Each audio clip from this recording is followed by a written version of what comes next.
when I came home to find my daughter on the floor. I flew home 2 days early and it cost me everything. The moment I stepped through my own front door, I saw her. My daughter, Maddie, 16 years old, lying still on the hallway floor, one arm bent beneath her, a bruise blooming dark across her cheek. My briefcase hit the ground. My knees followed. Maddie! I shook her shoulder. Nothing. Just shallow breathing and a small, broken moan. I'm 64 years old.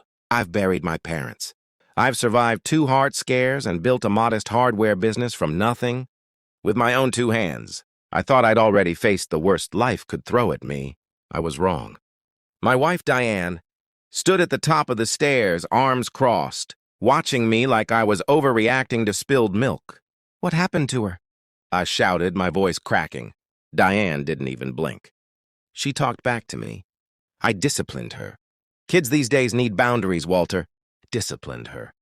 Like Maddie was a dog who'd chewed up a shoe, not a child who'd just lost her mother 3 years ago. I married Diane after Carol, my first wife, died of cancer.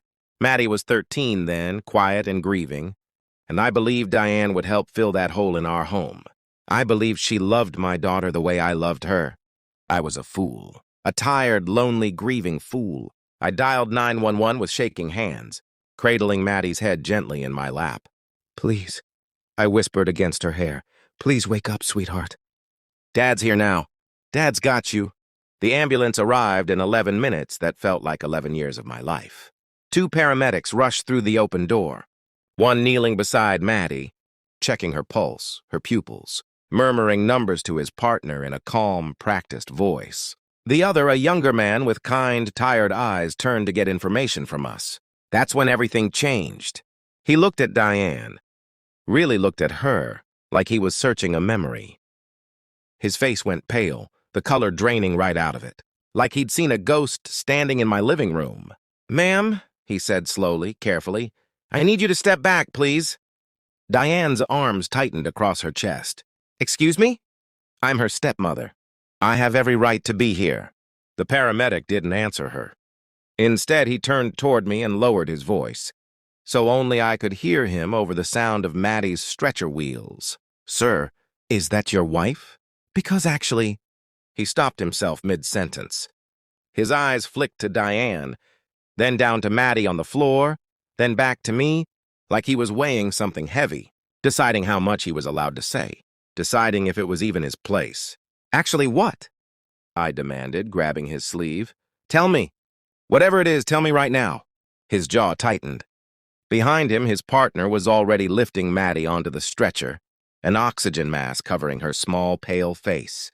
Sir, he said again, quieter this time, almost a whisper. I don't think this is the first time. I've been called to a house because of her. I turned to look at Diane.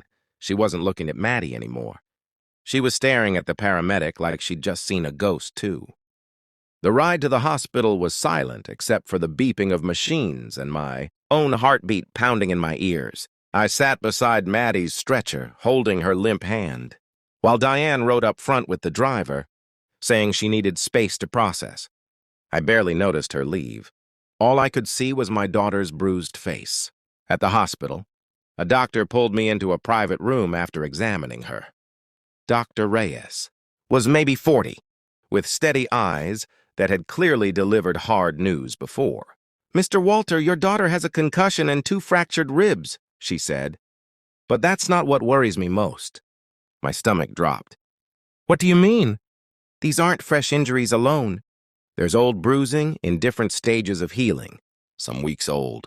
This wasn't the first time. The floor seemed to tilt beneath me. Weeks old. How many weeks? How many times had I been on a business trip while my daughter suffered in silence?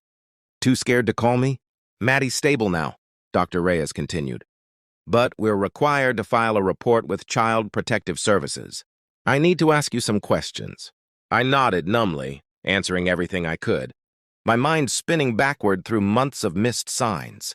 The way Maddie had stopped hugging me goodbye at the airport. The way she'd started wearing long sleeves in July. The way she flinched whenever Diane raised her voice. I'd been too busy building a business to notice. I was losing my daughter piece by piece. That's when the young paramedic from earlier found me in the hallway, still in his uniform, waiting to give his own statement to the officer who'd arrived.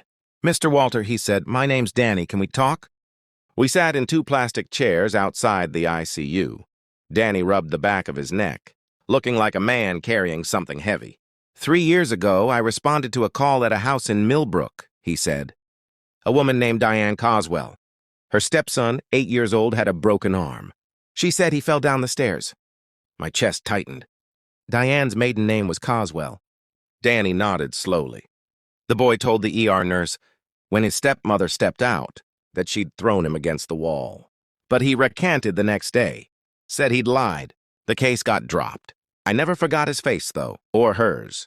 I felt sick. "Where is he now?" "The boy? I don't know. His father moved them out of state not long after. I always wondered if that woman just found another family. Another family. My family." I stood up so fast the chair scraped loudly against the floor. Everything I thought I knew about the last 3 years cracked, open like a dam breaking. The late nights Diane spent helping Maddie with homework behind closed door. The way Maddie's grades had slipped. The way she'd begged just last month to go stay with her aunt in Ohio, and I'd said no because I didn't want to break up our family. I walked back into the hospital, past the nurse's station, straight toward the family waiting room where Diane sat scrolling on her phone, calm as still water. She looked up at me, and for the first time in 3 years, I saw something flicker behind her eyes. Fear. "Walter," she said carefully, "I can explain everything." "Danny told me about the boy," I said. "The one with the broken arm. 3 years ago, before Maddie." Diane's phone slipped from her hand and clattered to the floor. Diane didn't move to pick up her phone. She just stared at me, her calm finally cracking down the middle. "That was a misunderstanding," she said, her voice thin. He fell. "Kids lie, Walter. Kids exaggerate things. He recanted because he was scared of you," I said. "The same way Maddie's been scared of you. How long, Diane? How long have you been hurting my daughter while I was on the road? Working myself sick to give this family a good life?" She opened her mouth, but nothing honest came out. Just excuses. Just the same tired words about discipline and boundaries and kids, these days needing a firm hand. I'd heard those words 100 times over the years and never once questioned them. Now they sounded like poison. I didn't yell. I didn't have the energy left to yell. I just looked at the woman I'd let into my home, into my daughter's fragile life, and I felt 3 years of blindness lift off my shoulders all at once, heavy and sudden like a coat I'd worn too long in the summer heat. "Get out of my life," I said quietly. "The police are going to want to talk to you. Danny's already given his statement, and I'm going to make sure they look into that boy in Millbrook, too." Diane's face moved through something ugly then. Anger, panic, and finally a hollow defeat I'd never seen on her before. She grabbed her purse and walked out without another word, without once looking back toward the ICU where Maddie lay recovering. I never saw her outside a courtroom again. Maddie spent 4 days in the hospital. I didn't leave her side, not once. I slept upright in a stiff plastic chair beside her bed.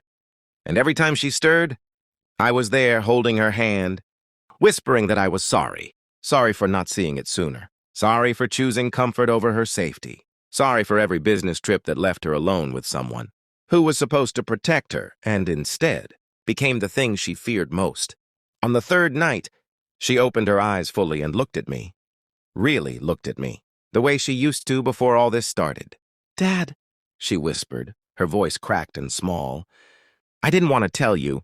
I thought you'd choose her over me." Those words broke something in me that I don't think will ever fully heal. But I made her a promise that night, sitting in that dim hospital room with machines humming quietly around us, and I've kept it every day since. "I will never choose anyone over you," I told her. "Not ever again." Diane was charged with child abuse and endangerment. The investigation Danny helped push forward also reopened the old case, involving her former stepson, now a grown man in his 20s, living 2 states away. When he heard Diane had struck again, he finally came forward with the truth he'd buried for years out of fear. Diane took a plea deal rather than face trial. She's serving time now, and Maddie doesn't have to see her face again unless she chooses to. I sold the house. Too many memories soaked into those walls. Too many rooms where I'd walked past a closed door and never asked what was happening behind it. Maddie and I moved into a smaller place near her aunt in Ohio, closer to family who actually deserved that word. I cut my business travel down to almost nothing. I learned to run things remotely, to trust my team, to choose quiet evenings at the dinner table over another lonely hotel room. Maddie's stronger now. She laughs more, real laughter, not the careful, guarded kind she used to give me. She still flinches sometimes at raised voices. And we're working through that together, slowly in therapy twice a week. I used to think being a good father meant providing. A roof, tuition, a comfortable life. I know better now. Being a good father means being present enough to see the bruises before a stranger has to point them out to you. I got a second chance with my daughter. Not every father does. I don't intend to waste it.